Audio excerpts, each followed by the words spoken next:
Thank you so much. I'm thankful to the organizers for their invitation on speaking on such a wonderful topic. Today I'll be talking on revisiting the mythical character of Draupadi and its retellings in Indian English fiction. Hello, I think I'm audible. Yes, ma'am.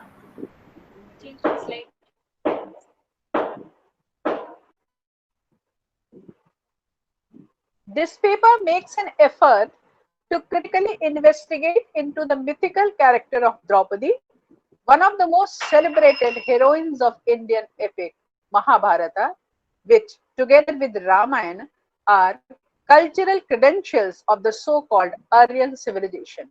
Sita, the protagonist of Ramayana, has won the hearts of Indians as a noble goddess who is the fittest paradigm of Pativrata, ideal wife. Draupadi may be perceived as one of the first feminists of Indian mythology whose resilience and non-conformity to male-dominated hegemonic culture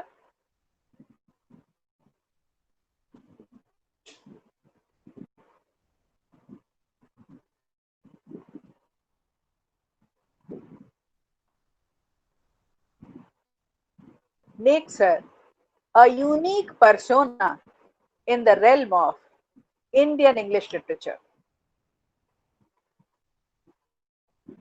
She is an enigmatic woman of substance. It is her resourcefulness and capability to surmount adversity in a venerable manner that makes her unique. Her character has attracted the heart and creative imagination of the readers from fictional narratives and folk artists, performers across the country.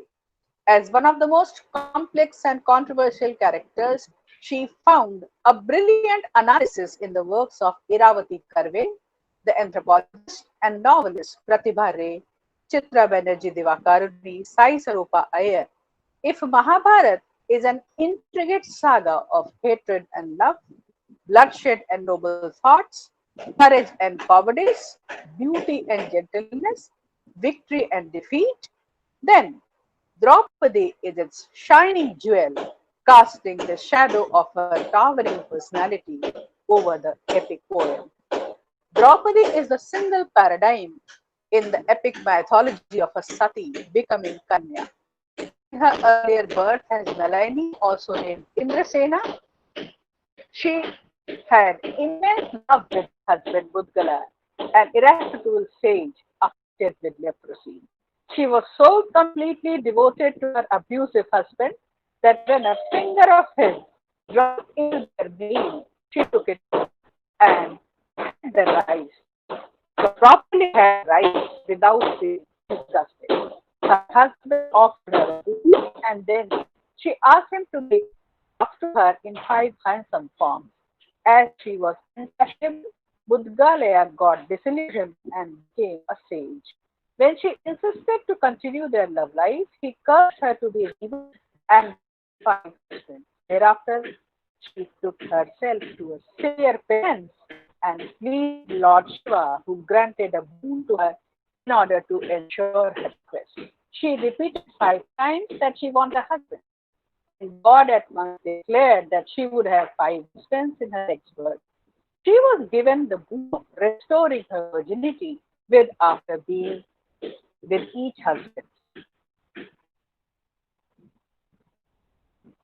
Obviously, therefore, her assumption of womanhood and refusal to accept the life of blind subservience to her husband, Nalini Sati, was transformed into Yagyaseni, one of the Panchakanyas. Some of the sources one finds that Draupadi made her request only once, but she added an extraordinarily long list of qualities that she demanded in her husband. The Lord found that it would be impossible to find one man with all those qualities, and she would have five husbands in her next birth. According to Brahma Vaivarta Puran, she is the incarnation of the Maya, Sita's shadow, Sita, wife of Lord, an incarnation of Lord Vishnu, who in turn Was Vedavati reborn after her return from Ravana's abduction and would become the Lakshmi. Draupadi and Lord Krishna shared a very special relationship. Theirs was a platonic love. Draupadi always realized Lord Krishna as her Sakha or beloved friend, and Krishna addressed her as Sakhi, the only friend who validated her persona and came to rescue each time she found herself in dire circumstances was Krishna, whose divine presence she experienced in her entire life at each crucial stage, right from Swayamvar till the last moment. Krishna was with her, and she found all kinds of emotional succor, solace, and divine bliss under patronage. Draupadi is not worshipped as an ideal like Sita. She is mentioned as one of five maidens of India, Panchakanya, whose remembrance relieves one from all sorts of sin. In all of her tragic moments, she stands as a dignified, endless, strong, determined, and exceedingly powerful. Arjun wanted to avenge the death of Draupadi's son, who had been killed in most cowardly fashion, and he set off in search of Ashwatthama. Ashwatthama fired Brahmastra at Arjuna, who, upon Lord Krishna's advice, countered Ashwatthama's weapon by himself, shooting the Brahmas at Ashwatthama. Arjuna bound him with ropes and took him to Draupadi so that she could decide what should be done to him. But Draupadi, anguished though she was, surprisingly did not ask for Ashwatthama's death. She wanted to spare Ashwatthama's mother, the sorrow that she herself was experiencing because of Ashwatthama's cruel act. However, Ashwatthama was Drona's son, and Drona was Arjuna's guru. How could she ask her husband to slay his own guru's son? Draupadi had lost all of his sons due to Ashwatthama's cruelty, yet she chose to forgive him. Such was her greatness. The scope of a feminist reading of Draupadi's narrative within the Mahabharata itself cannot be completely ruled out, for it is quite well known that the epic's representation of her character is charged with subversive possibilities that have been explored, unraveled, and capitalized in each retelling. The space created by the epic Draupadi's narrative may be very feral. Tremendous force with which she makes her presence felt in a world of men and the very extraordinariness of her circumstances makes her one of the most powerful women characters in the Mahabharata. Draupadi's voice may be heard at almost all crucial moments within the epic when she makes an effort to resist and combat patriarchal discourse owned by herself. Her immediately probing into Yudhishthir's right to pawn her, her vow of taking revenge, her desire to punish Jayadratha, her punishment of Kichak to Bhim, attempts at persuading Yudhishthir in favor of war by means of erudite reasoning, her appeal to Krishna to redress her wrongs, her oath of taking revenge upon Ashwatthama are all fitting illustrations of the assertion and resolute side of her personality. However, they are seen like her entering into the polyandrous arrangement of marriage silently and elaborating on the duties of an ideal wife to Satyabhama, one of Lord Krishna's wife, where she appears to be shockingly docile. And this is what makes her character truly energetic. All the retellings participate in feminist discourse, whether or not they have been possible, had there been no scope of feminist interpretation with it. It is the suggestive presence of gaps, fissures, and silences left by epic narratives that have facilitated the reading. The position of Draupadi within Indian cultural and social discourse has been highly debatable one, and she is a hugely contested figure and a site of discourse. The malevolent and contradictory remarks surrounding her character make way to retelling. Now I'll be talking of one of the novels by Chitra Banerjee Divakaruni, The Palace of Illusions. It is the character of Draupadi from Mahabharata, however, who has had tens of books rewrite the story from her point of view. The most popular of these in English, perhaps, is Chitra Banerjee Divakaruni's The Palace of Illusions. This novel was written in English. Other novels have been written in regional languages, vernaculars, and later on they have been translated. In Divakaruni's Draupadi, during her Chirharan scene, she is not a humiliated character who has been harassed in a directly gendered manner and objectified after being lost by Yudhishthira in a game of dice. She has a strong voice change and interrogates from the pit. I am a queen, daughter of the god, sister of Vishnu, mistress of the greatest palace on earth. I can't be gambled away like a bag of coins or mounted to court like a dancing girl. Quote unquote.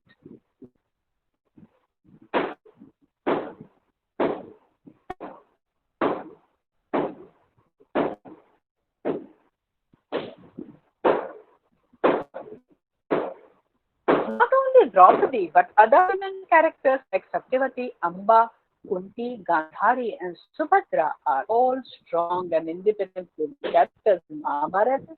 That is precisely why Olivia Havlin in her study shows how women in Mahabharata display proto-feminism in that they exhibit qualities of modern-day concepts in a time before the rise of feminism. If one looks at the great epic closely, it is easy to find out that all the above mentioned characters in Mahabharata display degrees of empowerment and feminism, for they all defied the norms of society and acted with their own agency. According to Nadia Higgins, I quote, feminism takes out of the margin. It puts them center politics of center politics, society, and time.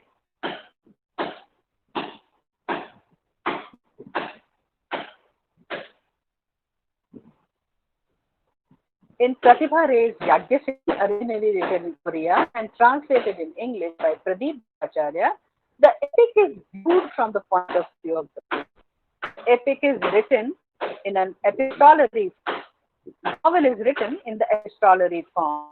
The protagonist Yagyaseni writes letters to her Sakha, Lord Krishna, and this is how the story is revealed.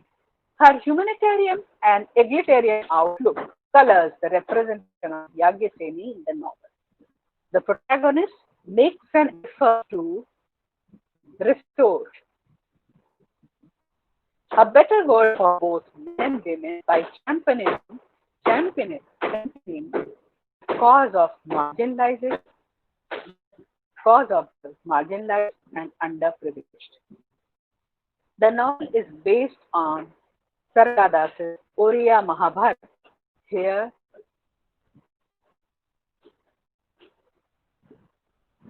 she has Pratibha Roy has on the marginal section of society because she has been read she has been hugely popular by among Oriya readers. Her novel is based on Kalidasa's Mahabharata. That is the most popular version of Mahabharata in Orissa.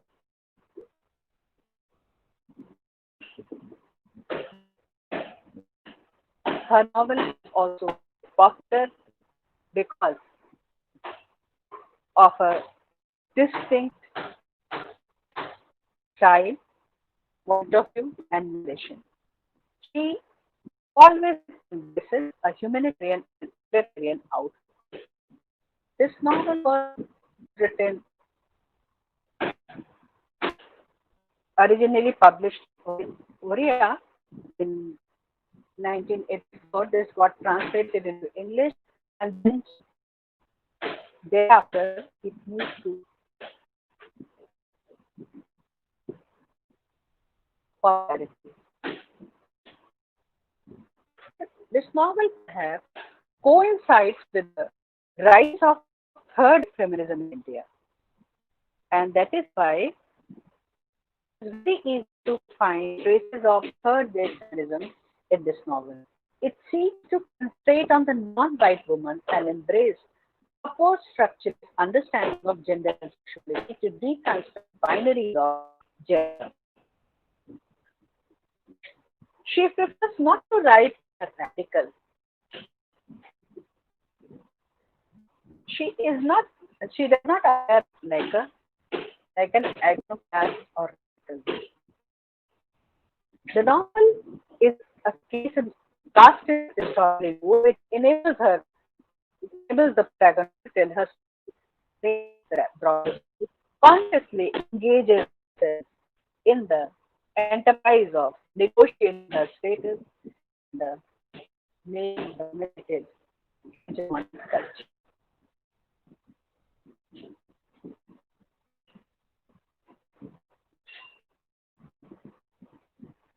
Obviously, therefore, they would have found resonances with Sarada's Oriya Mahabharata in the retold version. G. Das rightly observed on Oriya Mahabharata. Sarada, I quote, Sarada was in sympathy with the lot of these people of farmers, peasant workers, artisans, and the tribals. Sarada pleaded social and economic justice for these people and was quite a revolutionary, as is evidenced by the Mahabharata. Unquote. The feminist consciousness permeates the feminist consciousness permeates her work.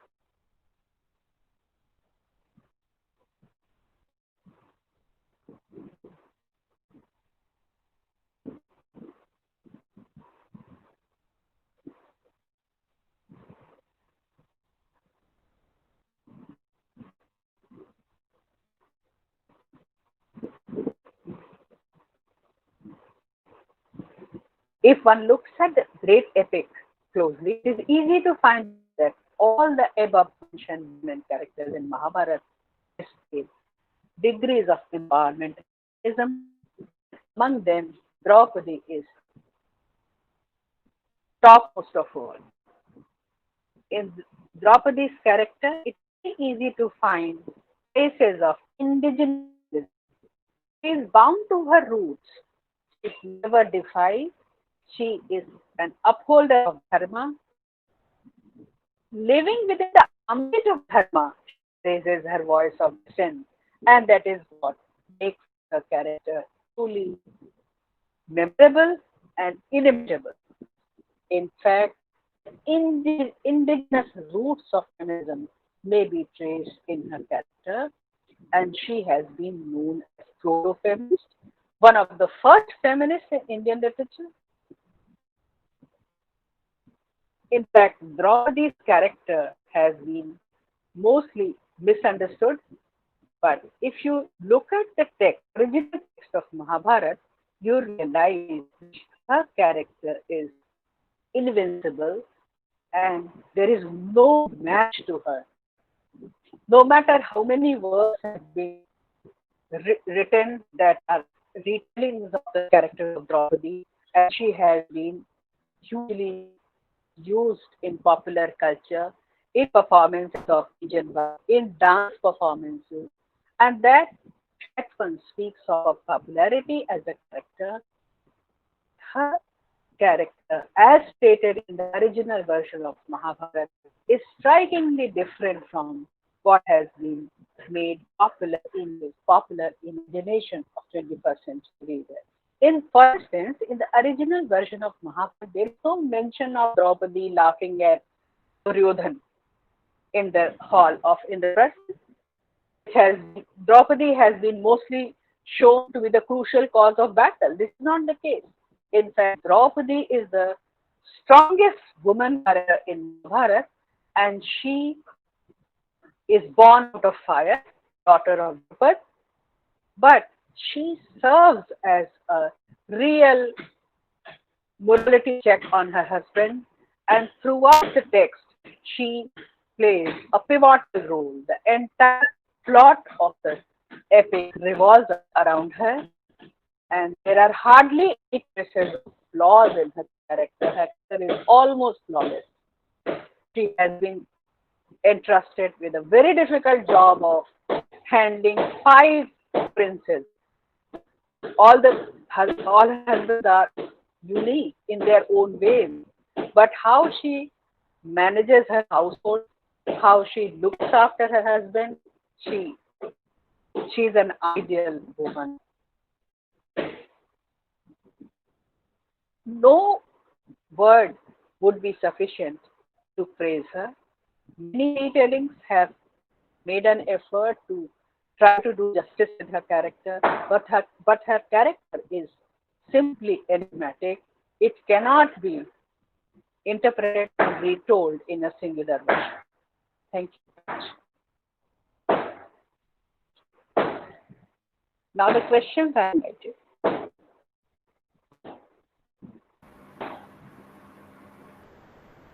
Thank you so much, ma'am.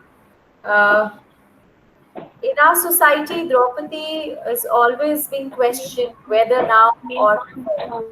So, your new insights have given a new dimension to your work, and the literary example which you quote have made us to read them with a new perspective. Thank you so much, ma'am. Uh, do we have any questions? Please unmute yourself.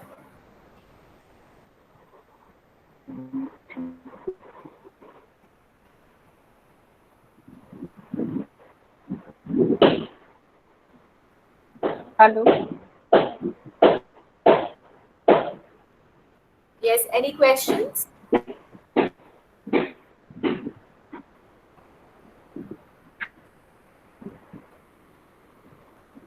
No, ma'am. Your paper was an excellent paper, and all of us agree to what you say and have brought a new insight. So, I think there are no questions. Thank you, ma'am. Thank you for